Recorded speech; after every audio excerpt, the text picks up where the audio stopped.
Have you ever encountered a hurdle with launching or growing your business? Listen, there are two things that run a business, the back end and your soft skills.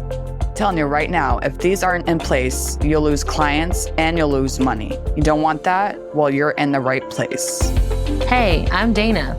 Hey, I'm Sarah. We're your hosts of the Entrepreneur Encounter, and we're going to give you a behind-the-scenes glance into our businesses, give you genuine feedback, tips and tricks, plus occasionally bring on guests that care about supporting you to grow your business organically and nurturing authentic relationships. Are you ready?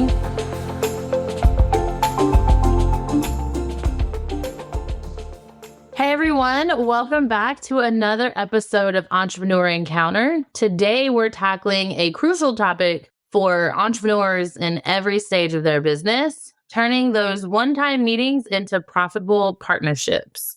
Joining us today is Jenn Espinosa-Goswami, a speaking coach, and she's going to be sharing strategies on crafting a compelling presentation that resonates with your audience and mastering the art of the follow-up so that you can build trust and value with potential customers and turn listeners into clients. So, Jenn, would you like to take a few minutes and introduce yourself? Yeah, I'd love to. Thank you so much, Dana and Sarah, for having me on the podcast today. So I was the person who was never supposed to be a speaking coach. I was the youngest of 4 children. I was morbidly obese back in the 80s. And if you grew up in that time, you could probably resonate with this idea that it was very uncommon for children to be 100 pounds over what they're supposed to weigh. So I was shamed, I was bullied a lot, and I didn't like to bring attention to myself. And then we get to today where I've presented to thousands of people across the world, and I actually gained a lot of the weight that I had lost. So again, I'm an obese person, which is now a disease. Yay for that.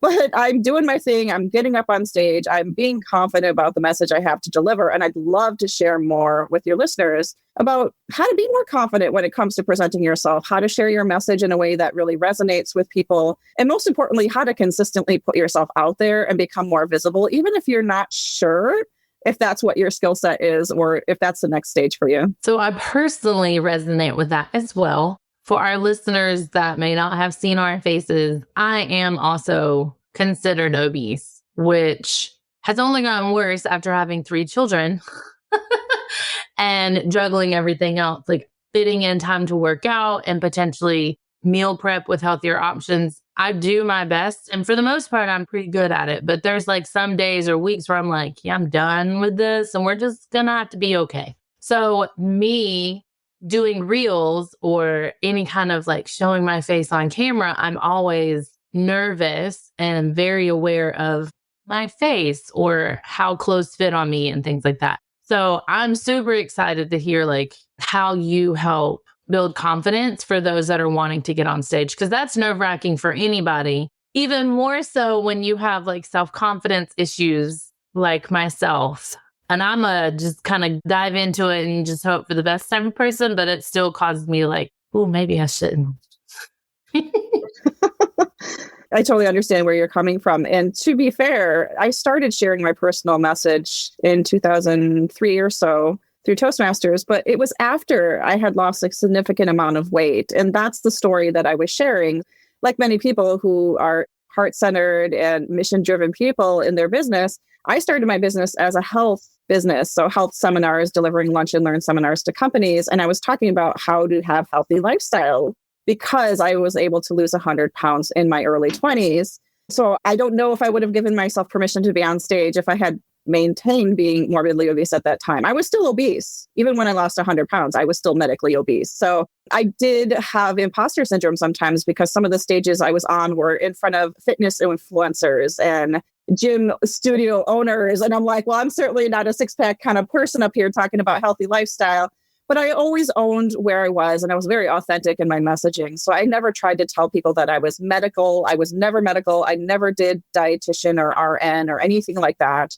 I was approaching it as a person who had some personal experience. So if you're like, I have a message to share, unfortunately, the only experience I have is my own personal experience. Know that that message is something that will resonate with your audience, depending on how you structure that content and that information so that they know what to do with that information. In the beginning, I made the mistake of thinking, people are just so excited. I'm motivating people. This is great. But at the end of the day, people wanted to learn how to implement some of the things I was talking about. So we'll talk a little bit about how that can prevent you from annoying people, because it's not just about you sharing your story or sharing your message. That's definitely a part of it because we resonate with stories. But the most important part of it is you're not the hero of the story when you're sharing a message. It's what separates a motivational or inspirational speaker from someone who goes pro, if you will. So professional speaking is where you get paid to speak on stage. And there are a variety of places that will pay you to speak on stage. I help people walk through that in master classes every other month or so. But when it comes to the message you're delivering, part of how you structure your presentation, of course, you have to have education, which a lot of people are very good at including within their presentations. But you also have to have audience engagement. So as a framework or a structure for how you're delivering your message, you might have, say, a personal story to support your first point, whatever that is. We call them audience takeaways. So whatever that first point, suppose your first point is how to meal plan without counting anything. That was one of the presentations I used to deliver. So I would say, here's what I did. Here's what it looks like. And here's how you can take this for yourself and make it your own. So at the end of the story, I turn it back to the audience. I put the audience in my shoes and I give them the tools to know how to take that and run with it. So at the end of the day, the audience is the hero of the story. And if they can't see themselves in your story, then it might be time to go more broad with your message or put it in such a way that you're using you language instead of I language when you're delivering your message. Ooh, okay. Yeah, from experience, having conversations with people, with business owners, with whoever, there's a lot of the times where they do that. I, me. But for me, I believe that if you're trying to connect with somebody, because it's we, like we are working together, we are doing this together. And to educate somebody, you can use the word, we did this, or we're going to do this, instead of saying I, because to me, you're not connecting with anybody if you are using that type of language. So I believe that's a really good point for anybody to learn, because I've been like self-aware. Like I've been really in tune with like self-awareness and how I speak to others because I want to connect. So I got to be mindful of who I'm talking to. So those are some great points. So hypothetically speaking, we master the pre-speech jitters. We have tweaked our language to you language, and best case scenario, our audience has resonated with us and the presentation is finished. How do you approach turning those initial meetings? Because essentially, if you are presenting to like 20 people, you just did 20 initial meetings, more or less. How do you follow up? How do you turn those first introductions into a lasting partnership? It's really at the heart of everything I do when I'm presenting on stage. So a lot of people have this perspective of, I'm going to fly in, I'm going to get the star treatment, I'm going to deliver a 60-minute presentation, and I'm going to head out and I got my paycheck, everything is good. That's not really how it works when you're a speaker. When you're a speaker, you have pre-event calls. You're coordinating with the event organizer. You're talking to the host. You're understanding what problems the audience is dealing with before you even deliver that message. And that's when the magic happens. You're customizing your message. During the presentation, you show up early, you meet people, you talk to people, you shake hands, you do the VIP happy hour the day before you present. If there's a breakfast, you go to the breakfast, you say hello to people. It's the beginning of a conversation. So when you're on stage, you've already done some pre-work. After you're done speaking, if you've structured your presentation in such a way that you've seeded your program, and we'll talk a little bit about that in a moment, but that's how you don't annoy your audience. But once you're done with that, you have led them to a path where if they're ready, and understanding that not everyone in your audience will be ready or interested in what you had to share with them, when they're ready, they have something to take and run with. And so it's up to you to make it easy for them to take that next step to get that easy win. Now, the easy win could be a variety of things. It could be a download. It could be the first chapter of your book. It could be an assessment or a quiz to determine if they meet certain criteria. These are things that you probably already have established in your business and you may be using in an online sense. You can use the same things from a speaking sense. I use a service called Talkadot as well, which the audience could just scan a QR code and they can provide me feedback on the presentation I just delivered. So that way I can improve that presentation next time. But how do you turn that into an actual conversation? Well, that depends on how your business is structured and whether you do consultations, if those consultations are free. It's important to establish, especially if you're not the only speaker at the event, which is very rare that you're going to be the only speaker there, understanding that other speakers are probably offering phone calls as well. What makes you unique? And is your phone call or your consultation something that gives them an immediate win? It's not just a getting to know you. It's not just a let's learn more about you. It's if you want to go deeper in A, B, or C, schedule a phone call in the next week. Here's what the phone call is called. And it's not just a discovery call or a chemistry call or a clarity call. It's a meal plan in minutes in just 3 easy steps or something like that, just to give an example out there. For me, for public speaking, it might be, here's my free signature speech template. We can have a phone call. We can walk through what your speech topic will be in 30 minutes or less. So for people who don't know what their topic is, that's going to be compelling. That's going to be an easy win. That's going to be something we can do in 30 minutes or less. If it's a lead magnet you're leading them to, then make sure you have a way for them to continue to follow up with you. So ask them, what was your biggest takeaway from this? Engage them in some way, the same way you would engage them on stage. Do the same thing, just offline.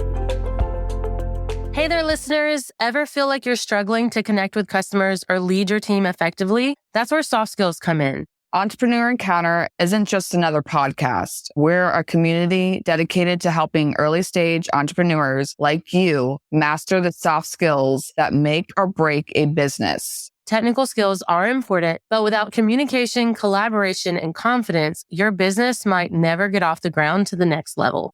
In our membership, Dana and I share actionable insights and tips to help you nurture the soft skills you need to thrive. Give you access to bonus content, workshops, and a network of like-minded entrepreneurs who are all on the same journey. We'll teach you how to boost your confidence, Become a leader who inspires and motivates your team, navigate conflict like a pro, to resolve disagreements without drama and build stronger relationships, communicate clearly and concisely, get your message across, build trust, and close the deal. If you're ready to take your business to the next level, join the circle by clicking the link in the show notes. I'm so ready to do some work to get into the speaking engagements. That is my goal for this year. I want more speaking engagements because I believe that's going to help me grow as a person, both personally and professionally. And I love that you say that you got to make the connections with the people that you're speaking with. It's essentially like a networking event. You're not just going to speak and then just waltz away. Like, you know what I mean? Like you got to stay connected with your audience in some shape or form. So those are some really great tips. Thank you. So my follow-up question, because my goal is not to get in front of a bunch of people and speak. I love the honesty. But Sarah recently went to Podfest, and I do enjoy going to like conventions or bigger networking events where I'm maybe not the key speaker, but I still want to use that as my stage to connect with people. So sometimes, like in the instance of Podfest, they send you the attendance list, like everyone that registered, or maybe even so like my clients are wedding professionals and they do these open houses, wedding shows, trade show type thing where they meet like hundreds of couples. And then you get the list of everyone who attended. How would someone overcome the cold call anxiety, or are there specific templates that you recommend with following up so that it doesn't feel so impersonal? Because obviously I can't meet all 100 people or make a good connection because I can only say, hey, in 10 seconds, this is why you should hire me. How do I follow up with that? To be honest, I have never taken an attendee list and cold emailed or outreach to an attendee list. And it is not uncommon for me to get approached from various events or organizations where they say, hey, we can sell you this list of whatever, but that's not the approach I take. So as an international and certified coach, I'm very much permission-based. So if I'm showing up in front of an audience, and whether I'm doing a keynote presentation, a breakout session, or even just a smaller, intimate kind of like breakfast networking or something like that, I don't chase people who don't tell me they want more information. So I'm not going to go look for attendance lists. I mean, if I have a booth at an event and people are coming up to me, I will have a way for them to provide me their contact information if they want a free gift or something or a raffle, or of course, but they've given you permission to reach out to them. So I wouldn't be likely as a speaker to just take an attendee list and be like, hey, unless I knew that those were my perfect fit audience. And here's why this is really important. When you're first getting yourself out there as a speaker, you have to do really good research to understand whether that audience is a fit for your business. And this is something that many of us make the mistake of in the beginning is we're like, we'll speak to anyone who's going to have us speak to them because they're like, oh, get your reps in, get really good at rehearsing, make sure you deliver your message well. It's more important for you to know that that audience is looking for what you offer. So for example, Dana, you wouldn't go into an event of, I don't know, like hospitality management or something like that necessarily if you're in the wedding planning industry, unless you knew that they were hosting a wedding on site or something like that. It may not be the best event for you. Same thing if I'm in an audience of like Rotary Club or Chamber of Commerce, it's a more general audience. And I would say a good percentage of the people in that audience are not there for my message in particular. So that's why permission-based marketing is very important to me. In terms of the follow-up, I want them to raise their hand at least once to say, yes, I saw you. Yes, I really resonated with this message. Yes, I want something that you offered to me because I resonated with this message or whatever. So it's very much an exchange. And then it's up to you to continue that conversation. And that can take months. I've had some speaking clients that it took me years to book into an event with them. So it is very much a long-term game. You could call it a marathon if you would like, but as long as they've at least said yes a few times in the interactions, that's when you know they're a fit for you. I find that very interesting because this was even, I think, 2 years ago where another influencer that I eat everything she says. It's like gold to me. She showed a statistic that networking is a long-term game. Someone will most likely need to have between 7 and 12 touch points from you before they book. But that can be from a newsletter to hearing you speak at a networking event to your social media posts, to you directly outreach, coffee chats, and then they will buy from you. And that can sometimes take a year or so. I have a current client right now. The first time I spoke to her, she could not afford my pricing, but we stayed in touch. I sent her resources. I even suggested one of my VAs at the time who was based overseas and would work independently for her, not through me, and got her to where she then came back and hired me to help her directly.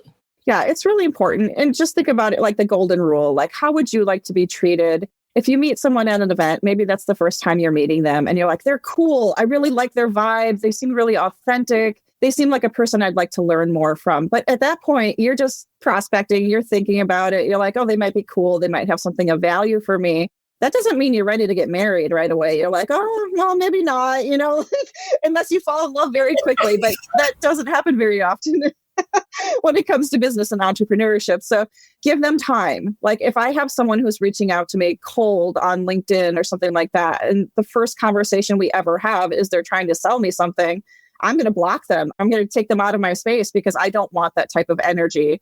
And if they think that I'm a person that wants to be sold at the first or second contact, then we're not the right fit anyway. Like if you feel that way personally, you're like, if this person approaches me and tries to sell me, I want to have nothing to do with them. Then why would you approach someone else with that same energy of it's time to sell people? It's not a sales conversation. I had someone the other day, a coaching client, who said that she was really nervous because she was at a networking event. She was showcasing her website business. It was a very new business for her. She's kind of debuting herself at this networking event.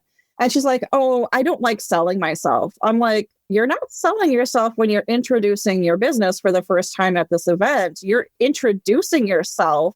And that's not going to be a sale. That's absolutely not going to have anything to do with selling. That happens later on if people are like, I like you. I want to hang out with you. Let's have coffee. You just kind of nurture the relationship along the way. Another thing I started to notice that when you network with people, because you're building those connections, and there's a couple things that I would like to point out is that you never know who they know. So you might be in like a conversation. So like the 6 degrees of separation. Then another thing too, you might meet and like network and chat and get to know each other. and they say that they potentially would like to hire you down the road, but right now they just started a business and whatever the case may be, that they're not ready. But then you realize you don't want to work with them, meaning that you're getting to know them and then you're starting to get to know them from personal experience. I networked with somebody and started a business relationship collaboration type of thing. And she was telling me, yeah, I want to hire you. But getting to know somebody will help you determine if you actually want to work with said person. And I think that, yes, of course, as a business owner, you want to sell your services, you want to sell your products. You got to create those relationships. And if you don't, you never know. You might start working with somebody and realize you definitely don't want to work with that person. So that's another reason why I believe connection, conversations, and networking is definitely important for anybody. Absolutely. And I think you brought up a good point is it may not be a good fit right now. And this is something you hear all the time in the speaking industry. You hear crickets, if anything. You send out your application to speak and you hear nothing. You're following up with the event host. You're like, where do I fall in this lineup here? You may hear nothing. I hear no or nothing more often than I hear yes when it comes to speaking engagements. The same is true with potential clients. And it's important to understand too that I work with a lot of coaching clients who have high ticket programs. So someone's not going to spend $10,000 with you the first time they meet you. And there has to be a progression, right? There has to be a taste test, a sampling of services. That's why I offer master classes, because for $47, you can come join me and learn the process of how to get yourself on more stages. And that way you don't have to jump right into a one-to-one private coaching engagement with me if that's not something you're ready for, or if you're not sure. Sometimes, as you mentioned, Sarah, you can find out maybe we're not a good fit. This person said this thing, or I was in an intake call with a potential client and I was talking to her about how she was seeding her program and how she was inviting people to take the next step with her, because she said, Jen, I'm really upset because I speak all the time. I even get paid to speak. But after I'm done speaking, nobody follows up with me. Nobody reaches out and says, hey, I have this referral for you, or I have this other person I want to introduce you to. She's like, I'm not sure what's going wrong. And I'm like, okay, well, what are you sharing as an invitation for that quick win or that next step with you? And she's like, oh, no, that's a hard no for me. She's like, I can't do that. And I'm like, well, no wonder people aren't reaching out to you, because you're not giving them an opportunity to take that next step with you. And so I knew she wasn't a fit for me, because if she's not comfortable with that, she's going to be where she is, but she's not the right type of person to work with me, because it's all about how are you making it easy for them to take that next step? And she has a block around that. Totally respect where she is. And she's probably not the right fit for me. Right. Well, that's good. If you have these are the next steps, and if they're stopped at one step and they don't want to keep going, what else can you do for them? I mean, that's your boundary. You saying if you're ready to take the next step, let's chat. You know what I mean? So, that's good for you for setting those boundaries, because obviously you could potentially work with them. You're not going to get anywhere with this person. Right. I feel like I am that person, because sometimes I do feel like that's where I lack, is that hook of, all right, what do we do next? How do you get in touch with me? That is where I do lack. So for those that have that struggle, but are willing to take the next step and to learn, how do you guide someone to get comfortable to invite someone to the next step? Well, what do we tend to see people doing when they're doing a presentation, whether it's a webinar, in person, or whatever? What do they tend to do in the last 5 to 10 minutes of their presentation? Usually at the last 5 or 10 minutes of the presentation is when a lot of people will pitch something. If you're ready to take the work deeper, here's how you take the next level with me. Here's why that's a mistake. I'm not saying don't pitch anything. Don't hear that.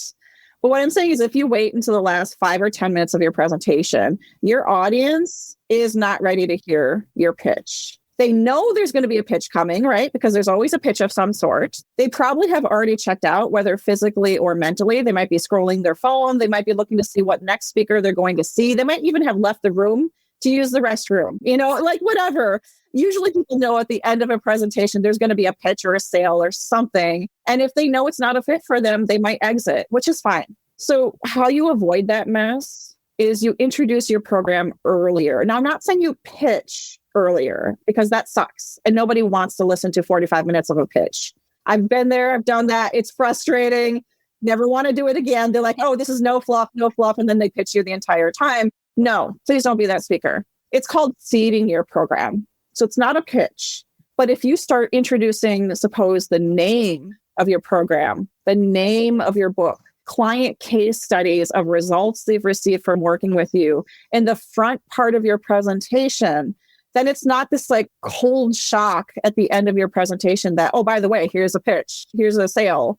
They know that you do work. They know how you do work. And then you introduce words such as when I'm working with my client, or in my last experience with this client, or do you resonate with this idea? So like the way you engage your audience and the way you introduce your program, preferably within the first 10 minutes of your presentation, is how people don't get super annoyed with you. And they may even stick around to hear your proper pitch at the end of your presentation. Now, I'm not saying they're definitely going to be there for that, but change the script of how you do your presentation, because people know the formula, right? We're not stupid. We know that there's going to be a pitch and a sale at the end of the presentation. If you introduce it earlier, they might be more open to hearing it, not as a pitch, but as an invitation. Okay. That's a really good idea. It's funny that you say that, because when I was reading like a while ago on how to craft a really great post to get people to actually read it, right? Because typically when you write something, you have the call to action or the pitch or whatever at the end.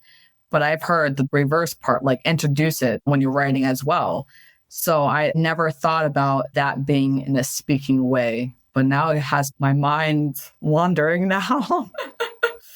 Well, it makes me more excited to want to take those opportunities to speak. So yeah. And again, it's part of making it easy. One of my programs is called Sold Out Speaker. If they haven't heard me talk about Sold Out Speaker until the last 5 minutes of the presentation, they may have already checked out. But if I introduce Sold Out Speaker when I work with people inside of Sold Out Speaker in the first 10 minutes, they may be like, what's Sold Out Speaker? So like it's creating some sort of interest. And if they're not interested, they're not going to tag on to it. But I've had clients who newly published a book and they don't even tell the name of their book. Oh, no. Till like maybe the last few minutes of their book trailer or whatever. People are like, how do I get your book? How do I get your book? If I'm listening to someone who's got a new book, I'm probably going to buy your book. So please just tell me the name of your book. Yeah. Saying the name, it's going to increase that curiosity.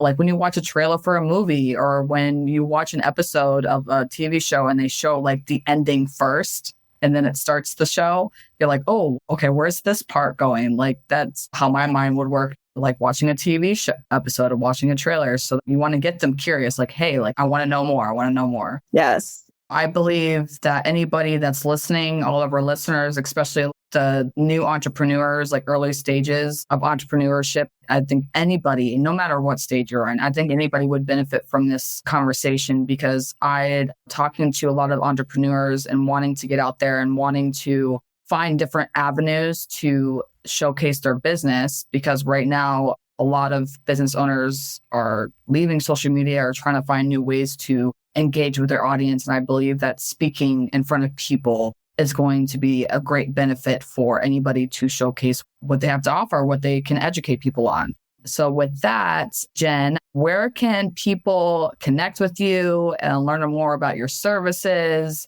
all the things, so people get in touch with you and work with you? Definitely come to my website at waitlistchronicles.com. I'm on Instagram and LinkedIn, but LinkedIn is where I spend more of my time. I'm on Instagram just for show. So you can find me both places. There'll be links below the episode here that you can share with people. But I did mention also a free gift for you. So you might have been thinking, well, Jenn talked a lot about structuring my speech and how to do the flow and how not to know people. Well, how do I really implement that? My gift to you is a signature speech template, which not only clarifies what your goal for your presentations are, and to be fair, your goal may not be to be paid to speak, and that's fine. I do work with people who want to get paid at least $5,000 or less to speak. But if you also just want to speak to build your email list or to grow your membership platform or your group, that's also an option. Speaking can do both for you. And that's the beauty of speaking. But the signature speech template will help you with a framework for how to structure your speech. It will also give you an idea of what your specific goals are for your presentation. For some people, they just want to keep speaking. So it's spin-off speaking business. It's getting paid. It's offering your program. So all of those things can be met through speaking, but the more intentional you are before you step on stage, the more likely you're going to get the results that you're looking for. So that template will help you. It's a one-page resource. And I've had a lot of people tell me that they refer back to it. So especially if you're someone who's already speaking and you're like, what am I missing here? How can I improve myself? Sometimes you just need that little reminder of here's how you can improve yourself. And it includes ways to engage your audience as well. That's awesome. I'm going to take that up. I'm going to look at it because I know I'm ready. Dana should do it too. I will, but I will do it from the perspective of networking off stage. I love how you two partner together. That's great. Well, Jenn, we thank you so much for being on the show today. It was a great conversation. All the information is going to be in our show notes, as well as Jenn's information, and then you can check those out. Until next time. Bye. Bye. Bye.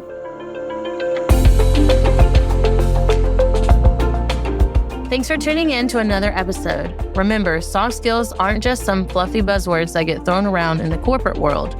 They're the key to unlocking your full potential as a professional and a human being. Don't be afraid to invest in yourself and seek out opportunities to improve your soft skills. Sarah and I have a variety of workshops, online courses, and complimentary clarity calls for you to practice in real time with us. Links are always in the show notes. And be sure to join us next time for more insights, tips, and tricks to help you succeed in your entrepreneur encounter.